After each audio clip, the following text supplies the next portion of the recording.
Бул жашоонун эрежеси болуп кала турган сөз болчу. Бирок Фырат менен мамиле корбоо үчүн жооп берген жокмун. Фырат менин ниетимди дароо байкап уруксат сурады. Сени менен таанышканыма абдан кубанычтамын деди да достук маанайда колун сунду. Колун ушундай катуу кыстым, тезирээк кетсин дедим. Ошентип ал жанымдан узап кетти. Бирок мен диндар адамдарга болгон терс көз карашымдан улам, ушул ак ниет досума туура эмес мамиле кылып койгонумду түшүндүм. Ошол учурда группабыздан башка достор да келип, Наздын адептүүлүккө, маданияттуулукка туура келбеген сөздөрү жоругу үчүн өз пикирлерин билдиришти.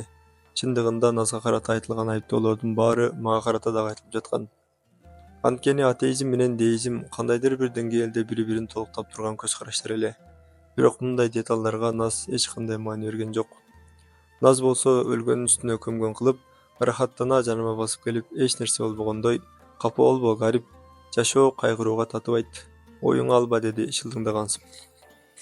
Анын кечирим сураганы кылган күнөөсүнөн да ашып түштү. Менин мээме кан тамызып жибергендей болду. Аябай жиним келгендиктен көңүлүн ооруткан сөздөрдү айтып, өзүмдүн кадыр-баркымды түшүрүп албайын деп аудиторияны көздөй жөнөдүм. Саит агай биринчи сабакта тең салмактуулук саясатын карманып, өз көз карашын көрсөткүсү келбегени менен, анын кандай адам экени сүйлөгөн сөздөрүнөн белгилүү болуп турду. Акылымды адаштырган маселелер. Экинчи сабакка кирип, өз ордубуздан орун алганыбызда, эшиктен Саит агай көрүндү. Чынын айтсам, анын токтоо, сабырдуу, маданияттуу жана мырзалык жүрүм-туруму олуттуулуктун жана чынчылдыктын баардык белгилерин чагылдырып турду. Ал эми көздөрүндө жанып турган мээрим нурлары ар бир окуучунун жүрөгүнүн эшигин ачууга жетиштүү эле. Сабак жаңы гана башталайын дегенде, Наз баягы эле өзүнө таандык болгон сыйлабастык жана наадандык аракети менен ордунан тура калды да: "О, агай, демек сиз абдан атактуу адам турбайсызбы, туурабы?" деди. Мугалим күтүүсүздөн ыңгайсыз боло түштү. А биз болсо албетте анын атак-даңкынын тарыхына кызыгып калдык. Наз агайдан уруксат сурабай эле сөзүн улантты. "Ой, мен муну жаңы эле билдим." Агай эмнени дегендей аны олуттуу тиктеп калды. "Сиз Түркиянын эң көрүнүктүү илимпоздорунун бири экенсиз. Сиз укуктук багытта да, теологиялык багытта да, философия багытында да билим алган экенсиз. Мындан тышкары, сиздин сууда сүзүү, бокс жана чыгыш күрөшү боюнча даражаңыз бар экен. Социалдык тармактарда 100 миңдеген катталуучуларыңыз бар экенине дагы күбө болдум." Группада бир топ студент чын эле ошондой бекен деп бири-бирине иши ураша баштаганда, менин мээме бир ой келди. Мени ажалдын колунан сууруп алган ошол адамдын үнүнө окшоткон Саит агайыбыз чыгыш күрөшү боюнча дагы чебер турбайбы? Бул маалыматтар менин шектенүүлөрүмдү толугу менен тастыктады. Наздын мындай күтүүсүз сөздөрүнөн улам, агайдын баягыдай жайдары жүзү өзгөрүп, капысынан олуттуу боло түштү. "Ашыкча эле жаза беришкен" деди. "Мен карапайым эле анадолдук бир баламын. Мен маани бербей, баалабай жаман оюмда басынткым келген агай көрсө 3 багытта терең билим алган илимпоз тура. Бул менин көңүлүмдү өзгөчө бурду. Бирок эгер мен анын ордунда болсом, бир аз мактанып, бир аз өзүмдү көрсөтмөкмүн." Саит агай адегенде башын төмөн ийип, үнүн жасады. Андан кийин абдан маанилүү бир нерсе айта тургандай көздөрү менен студенттердин баарын бир сыйра кыдыра карап чыкты. "Муну билип коюшуңар керек" деп баштады ал сөзүн. "Биздин сабактарда сабырдуулук, бири-бирибизди түшүнүү жана бири-бирибизге жаман сөз айтып таарынтпай талкууга катышуу абдан маанилүү. Бул группада ар бир адам баалуу жана ар бир пикир угууга татыктуу. Эгер радикалдуу идеялар болсо да, биринчи угуу керек. Андан соң гана, эгер каршы болсо же кандайдыр бир кошумча пикир айткысы келсе, шылдыңдабай, кемсинтпей, басынтпай айтуу керек. Эч ким башка бирөөлөрдөй ойлонушу шарт эмес.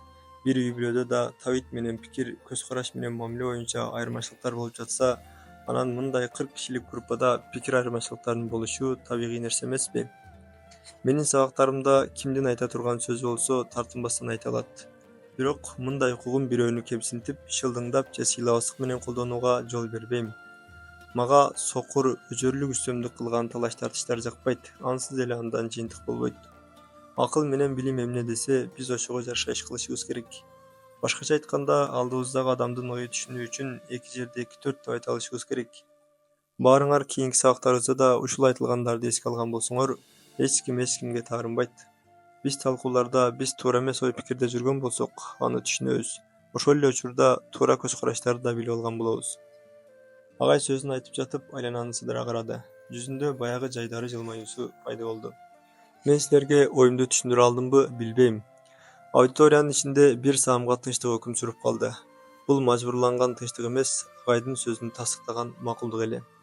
Ошентип агай алгачкы күнү эле студенттерге кылган өзүнүн сыпайы мүнөзү, сый мамилеси, адамгерчилиги менен группанын көңүлүн ээлеп алды. Мындай кыска киришүүдөн улам мен да анын жөнөкөй адам эмес экенин жакшы түшүндүм. Динге жакын адам катары жактырбасам да, өз тармагында абдан билимдүү экени көрүнүп турду. Андыктан менин жумушум бир аз оор боло турганы белгилүү эле. Ордунда турганы менен да өзүнүн өзгөчөлүгүн билдирип турган Фырат олуттуу түрдө ордунан туруп мындай деди: "Кечиресиз агай. Бул кыска убакыт ичинде группалаштарымдын айрымдары менен таанышууга мүмкүнчүлүк болду. Арабызда айрымдарыбыздын атеизм жана деизм жөнүндө маанилүү суроолору бар. Сиз мына ушул маселелер боюнча биздин өлкөдөгү белгилүү илимпоздсуз. Ошондуктан биз сиздин билимиңизден пайдалангыбыз келет. Эгер сиз макул көрсөңүз, биз бир нече сабагыбызды бул темаларга арнап, суроо-жооп түрүндө өтсөк болобу? Ошону менен бирге биздин досторубуздун да бул багыттагы өз ой-пикирлери, сунуштары болушу мүмкүн. Биз алардын идеяларынан пайдалануу мүмкүнчүлүгүбүз болот." Фыраттын мындай сунушуна группанын көбү макул болду. Мен деизм боюнча өз көз караштарыма бекем ишенгендиктен, мен да ушул мүмкүнчүлүктөн пайдаланып, өз оюмду айтам деп анын сунушун колдодум. Чындыгында суроо-жооп жана талкуу менен өтө турган сабактар менин кыялым болчу. Мектепте дайыма дебаттарга, талаштуу сабактарга катышчумун. Аларда мен башкы ролдорду ойноп, дайыма биздин тарап жеңишке жетишчү. Саит агай жайдары жылмаюусу менен ар бирибизди кыдыра карап чыкты. Андан кийин: "Мен абдан бактылуумун. Окууну, терең билим алууну чын жүрөктөн каалаган студенттеримдин болгону мен үчүн сыймык. Мен чын жүрөктөн ыраазычылык билдирем", деди ал. Ал бизди бир топ мактап, толеранттуу мамилесин көрсөтүп, сунуштарыбызды колдоду. Ал эми анын бул айткандарын чын ниетинен болдубу же жөн эле жакшы көрүүнүн аракетиби, аны убакыт көрсөтөт. Агай сөзүн улантты: "Мен силерге жумасына 4 саат сабагым болот. Ошол сабагыбыздын экөөсүн силердин сурооңорго бөлөлү. Экөөсүн кадимки сабактын программасы менен өтөлү. Болобу?" Агайдын бул сунушун группанын дээрлик баары колдошту. "Анда эмнеден баштайлы, достор?" деп сурады. Фырат кайра туруп калды. "Келиңиз, алгач биз суроолорубузду берели. Сиз жооп бериңиз. Эгер биздин арабыздан кошумчалай тургандар болсо, уруксат алып, өзүбүздүн оюбузду айталы." Башка сунуш болбогондуктан сабакты ушундай баштадык. Ошол маалда коридордон чай сатуучу көрүндү. Колундагы лотокто тизилген чай стакандары менен класска кирди. Көзүбүзгө ишене албадык. Студенттик жашообузда мындай сыйды, мындай меймандостукту биринчи жолу көрдүк. Агай, эмне мынча оролдуңуз? Супер. Дароо соц тармактардан бөлүшөлү. Дагы эмнелер айтылбады. Студенттер бири-бирине таң кала карап жатышты. Чай сатуучу окуучуларга чай таратып жаткан кезде агай сумкасынан бир кутуну алып чыгып, бизге вафли тарта баштады. Бул жолу биздин эмоцияларыбызда чек жок эле. Бул алдын ала даярдалган жана абдан маңыздуу жана орундуу аракет эле. Саит агай кыска убакыттын ичинде баардык студенттердин жүрөгүнө жол таба алды. Чайыбызды жаңыдан ордуттап жатканыбызда Наз күтүлбөгөн жерден ордунан тура калып, баягыдай эле басынтуучу тон менен: "Биринчи суроону мен бергим келип жатат", деди. Агай: "Сизди кунт коюп угуп жатам", деди. "Мен прогрессивдүү, заманбап жаш кызмын жана атеистмин. Кудайга ишенбеймин. Анткени биздин көз карашыбызда Аллах жок. Бирок азыркы илим өнүккөн заманда мен дагы эле Кудайга ишенген эски көз караштагы адамдарды көрүп турам. Чынын айтсам, бул байкуштарга аябай боорум ооруйт. Сиз дагы Кудайга ишенесизби, агай?" деди ал. Аудиториянын ичине бомба түшкөндөй болду. Наздын мындай айыптаган жана кемсинткен суроо берүү ыкмасына баарыбыз таң калып, уккан кулагыбызга ишене албай турдук. Ошол учурда Фырат жумшак үн менен сөз сурады. "Назайым, сиз Аллахка ишенбешиңиз мүмкүн, бирок биз эмнеге ишенерибизди өзүбүз чечели. Аллахка ишенгендердин баарын өзгөчө агайды сизде ойлогон үчүн эскичил деп айыптооңуз урматсыздык экенин билесизби?" Фырат өз пикирин болушунча жумшак жана маданияттуулуктун чегинде билдирүүгө аракет кылганы менен, кээ бир студенттер Наздын сөзүн түздөн-түз кемсинтүү деп эсептеп, катуу каршылык көрсөтө башташты. Студенттердин айрымдары мындай аракетти ашыкча маданиятсыздык жана тартипсиздик катары баалап, Назды аудиториядан чыгарып жиберүүнү талап кылышты. "Мен жаңылган экенмин. Аллах бар. Мен диний сезимдери күчтүү деп ойлогон Саит агай Наздын жанына басып келип, анын ага катуу айтып эскертүү беришин күткөн элем. Бирок анын ушунчалык токтоолугу, сабырдуулугу эч кандай терс аракеттерге барбай, мурункудай эле олуттуу абалын сактап турганы мени таң калтырды.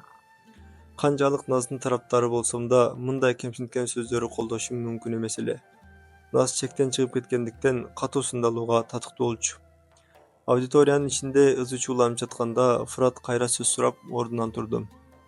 Агай, уруксат берсеңиз, назайымга жооп берүү үчүн эмес, мурда ашынган атеист болгонум үчүн өзүмдүн башымдан өткөргөн айрым тажрыйбалар жана андан алынган тыянактар менен бөлүшкүм келди. Бардык жагынан чыныгы мусулмандын элесин чагылдырган Фыраттын мурда атеист болгонуна абдан таң калдым. Мен эле эмес, бардык досторубуз ызы чууну токтотуп, Фыратка көңүл бурушту. Наз болсо өзү күткөндөн да катуу сын пикирлерге кабылгандыктан унчукпай өзү менен өзү болуп отуруп калгандай болду. Фырат достордун жыйналышында сүйлөп жаткандай абдан жайбаракат сөз баштады. Атеизм Кудай жок деген көз карашты карманып, бардык диндерди четке кагат. Ошондой эле аалам кокустан жана өзүнөн өзү пайда болгон деп ырастайт. Динсиздиктин бул кыймылы атеизм деп аталат. Бул философиялык кыймыл табигый интеллектуалдык кыймыл эмес. Бул ишеним баалуулуктарын жок кылуу үчүн түзүлгөн долбоор жана адамдарды туура жолдон адаштырып, аларды ыймандан чыгаруу аракети.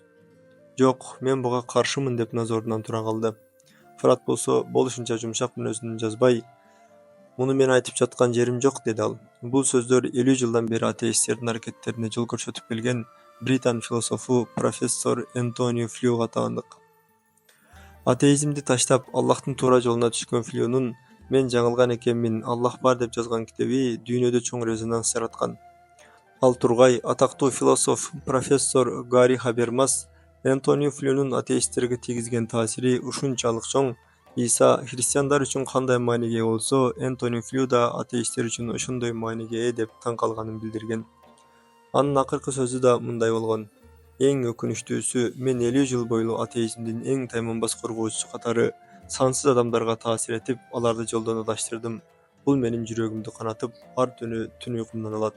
Ошол себептүү мен адамдарга кетирген зыяндын ордун толтуруу үчүн акыркы демиме чейин иштешим керек."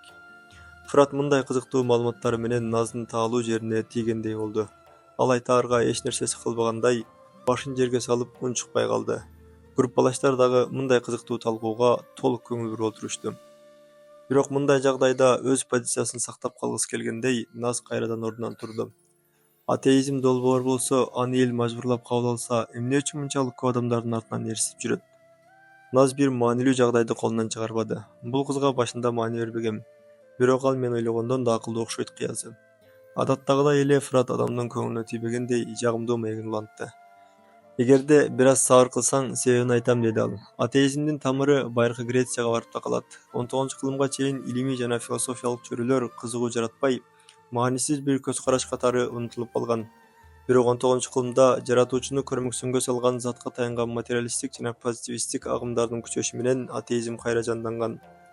Чиркөөлөрдүн жана дин кызматчыларынын ошол мезгилдеги акылга сыйбаган жана илимге туура келбеген иш-аракеттери да чоң таасирин тийгизген.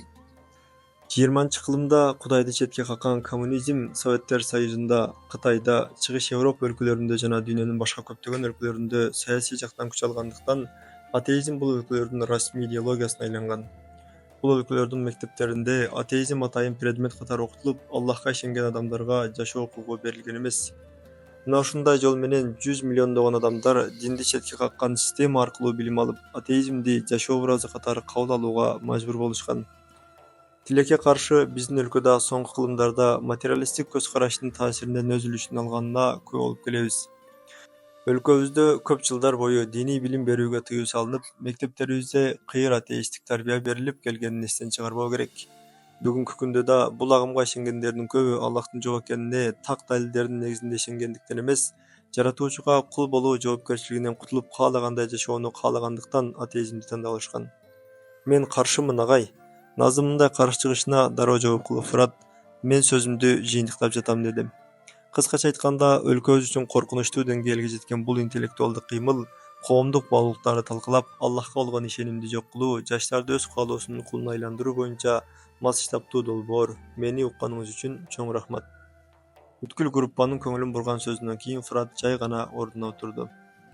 Чынында эле анын билим деңгээли, орундуу сүйлөгөн сөзү, тема боюнча терең жана мазмундуу маалыматка экендиги, айрыкча жөнөкөйлүгү анын башкаларга дооматын артып, атырыла турган адам эмес экенин көрсөтүп турду. Эгер ал бир канча мезгил бою атеизмдин жактоочусу болуп келген болсо, деизм жөнүндө да айта турган сөзү бар болсо керек. Мындайча айтканда, мен да атаандашымды жакындан таанып чаттым.